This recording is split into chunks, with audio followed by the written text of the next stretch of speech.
প্রতিটা ভুল থেকেই আমরা কিন্তু আসলটা শিখতে পারি।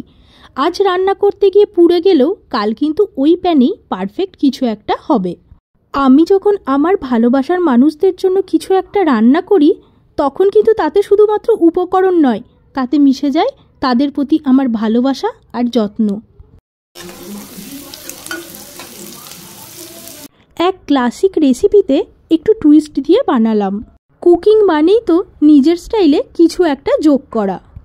আচ্ছা, আপনারাই বলুন তো এখানে আমি নতুনত্ব কি যোগ করেছি?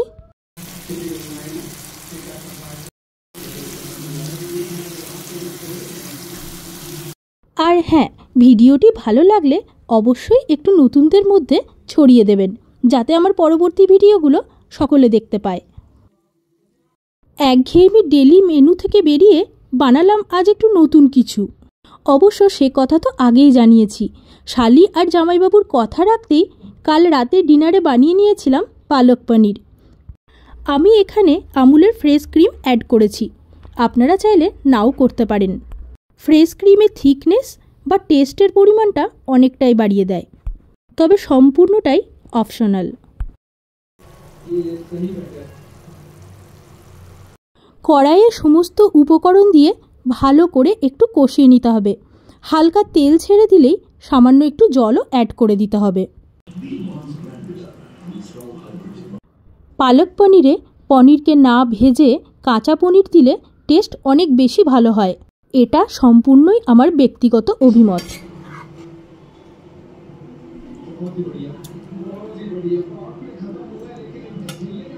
এখানেই শেষ নয়, এরপর যতক্ষণ না আপনি এতে তড়কা লাগাবেন ততক্ষণ এর টেস্ট পারফেক্ট পালক পনিরের কখনোই আসবে না। প্যানে বাটার, সামান্য জিরে আর শুকনো লঙ্কা ফোড়ন দিয়ে জাস্ট ওপর দিয়ে ছড়িয়ে দিন, টেস্ট অনেকটা বেড়ে যাবে। পনিরের রেসিপি আমার আপাতত এখানেই শেষ। আচ্ছা, আমার এই সুন্দর রেসিপিটি কে কোথার থেকে দেখছেন একটু জানিয়ে যাবেন প্লিজ। পনির তো হয়ে গেল, এখন চলুন বানিয়ে নিই কিছু গরম গরম রুটি। আমি কিন্তু রুটি বেশিরভাগ আগুনের থেকে প্যানের ওপরেই ফোলাতে বেশি পছন্দ করি। খুব সুন্দর ফোলে, কিন্তু রুটিও ভীষণ নরম হয়।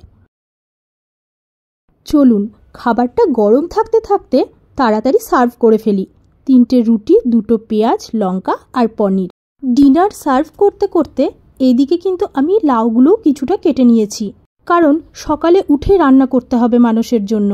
কাজ যতটা এগিয়ে রাখা যায় ততই ভালো। চলুন বাই বাই, আজ এই পর্যন্তই থাক। দেখা হচ্ছে নেক্সট ভিডিও।